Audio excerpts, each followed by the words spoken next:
The highly anticipated new uniforms could be right around the corner for a reveal. What might they look like? Just how improved is Colorado versus the rest of the conference? And could a massive payday start an arms race in college football? Plus more, all coming at you next. Give me my theme music!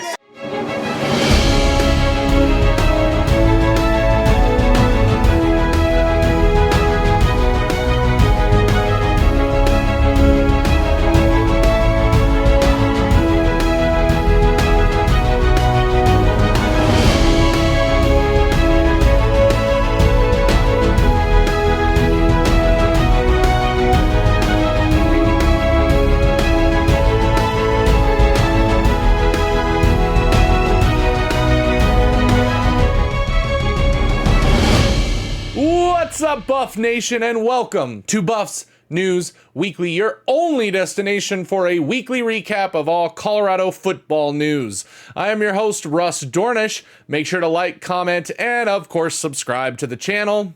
And without further ado, let's jump right in. The massive college football headline that does affect the Buffaloes directly is the news that the Big 12 is looking at selling the conference naming rights for massive amounts of money.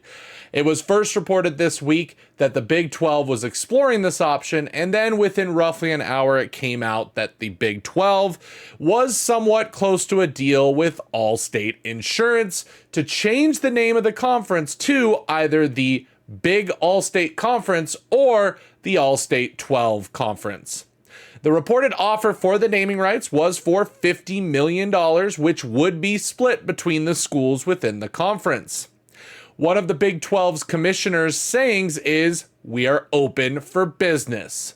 With the Big 12 having fallen behind the SEC and Big 10 in revenue, Commissioner York Mark will be heavily pressed to find every way for the Big 12 to be a part of what will most likely eventually become a super conference. They are currently looking at corporate sponsorships as well as expansion, eyeing a number of ACC schools that could be potentially grabbed for the future. The other conference headline that York Mark made was the shopping of ownership of the Big 12 to private capital firms, with rumors of a near $1 billion price tag for 15 to 20% of the league. It's obvious in the soon-to-be college sports world of officially paid athletes that came from the House settlement a couple months ago, college football as a sport is now, as he says, open for business. Now, please don't lose this opportunity to call it the All-State Mayhem Conference instead. Way better than the other two options. Moving on to Colorado news, in an interview this week with Colorado recruiter Corey Phillips on the DNVR podcast, Corey was asked about the highly anticipated new uniforms that have been teased since the day that Coach Prime arrived in Colorado. In response, he of course could not give away any secrets, but he did let out a juicy detail Buffs fans are clinging to very tightly right now when he had this to say. Are you guys able to use the new uniforms in recruiting yet? I don't know. Oh, we will find out. Oh, man. Let's go. That is a EQ ask. I'm not going to put Smitty on the spot. We'll see. You never know what may show up on next week's timeline. Wow. Now, it would make perfect sense to incorporate the new uniforms into what will probably be one of the biggest recruiting weekends in the history of Colorado. As Phillips also said about the weekend, he told his staff and team to make sure what they put out next weekend would stay in the national spotlight for months to come. Putting a player like Juju Lewis in a brand new uniform would definitely be the talk of the country for a very, very long time. As far as what we can expect, besides some random Easter eggs in media videos, not much is known about what the uniform set will look like. At Jackson State, Coach Prime brought a whole new look to the team when he arrived, with the biggest change being the chrome helmets that they wore in most of their games. We did get a sneak peek of some chrome last year when the Buffs wore black helmets with a gold chrome face mask that most fans did vote as the best helmet combination of the year. When Coach Prime arrived in Colorado, a black and gold color scheme seemed right up Prime's alley for what he could potentially do with it. And well, the wheels immediately got rolling with Colorado equipment manager Smitty working with both Coach Prime and Nike to start on the new uniforms. Of course, they couldn't be worn last year because of the short notice, but Nike and Colorado have had well over a year to work on these new potential uniform combination and types. Now, we have seen a potential gold chrome helmet in a video background last year, plus an all-white helmet recently, which would both be new for 2024 if used. But could Coach Prime include some Colorado history? For instance, would Coach Prime bring back the baby blue as a color for a fun throwback? Or, even more possible, does he bring back the short-lived buffalo horned helmet that was worn not too far back? As I scoured the internet, there were a lot of fan mocked up uniforms that could shed light into possibilities of what could be done with the normal scheme that Colorado already has.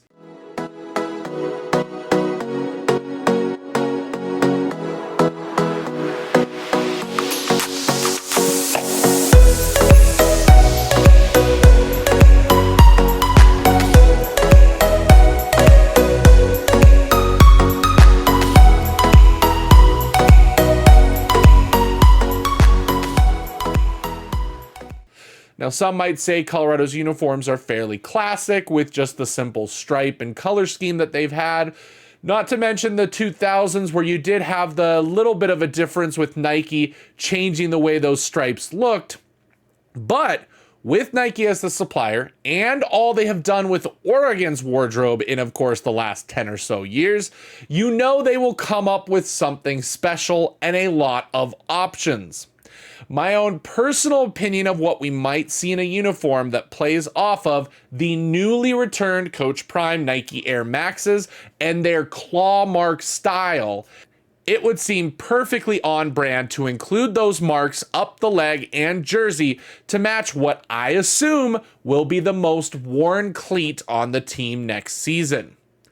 As it stands from the little details we have received, the uniforms will be something brand new we haven't seen from the team that has kept it simple for nearly its entire history.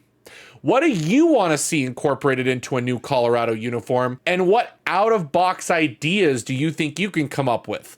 Let us know in the comments down below. This week, a number of PFF charts made their rounds amongst the internet, showing the highest graded players for the Big 12 Conference returning for this upcoming season. And well, Colorado had a lot present on each list. They had 2 defensive tackles in the top 10 in Chidozie and Rayan Buell, 2 edge players in the top 5 in BJ Green and Deion Hayes, 1 in the top 5 of interior O-line with Justin Mayers, and 2 in the top 10 receivers in LeJontay Wester and Travis Hunter, plus, of course, the second best graded quarterback in Shedeur Sanders.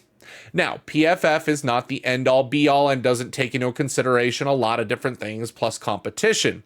But when fans all over the internet dismiss Colorado because they did the same thing as last year and look where it got them, the key is they took those transfers from last year and with the transfers this year improved even more on who they brought in.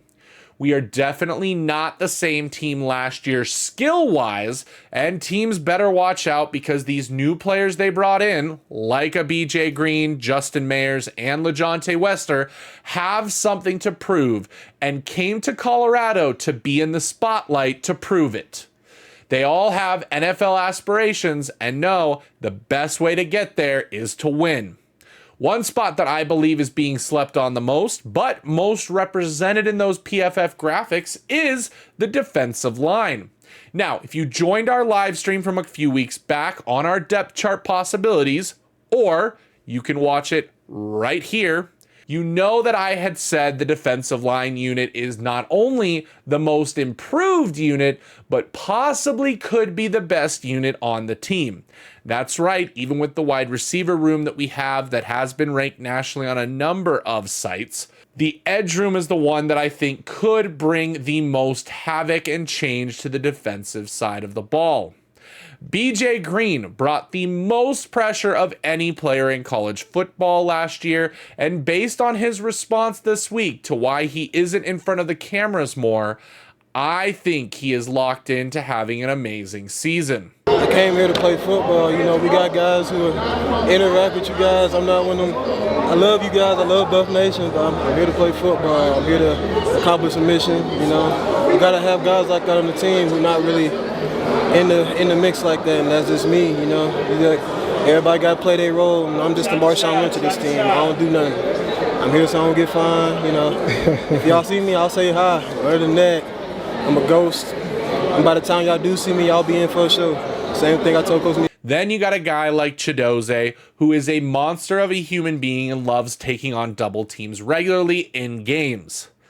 Plus, you have the rest of the edge room that could see regular rotations, keeping them fresh, with the likes of Deion Hayes, Sam Okunlola, Amari McNeil, Webb Walker, McCoy, and so much more.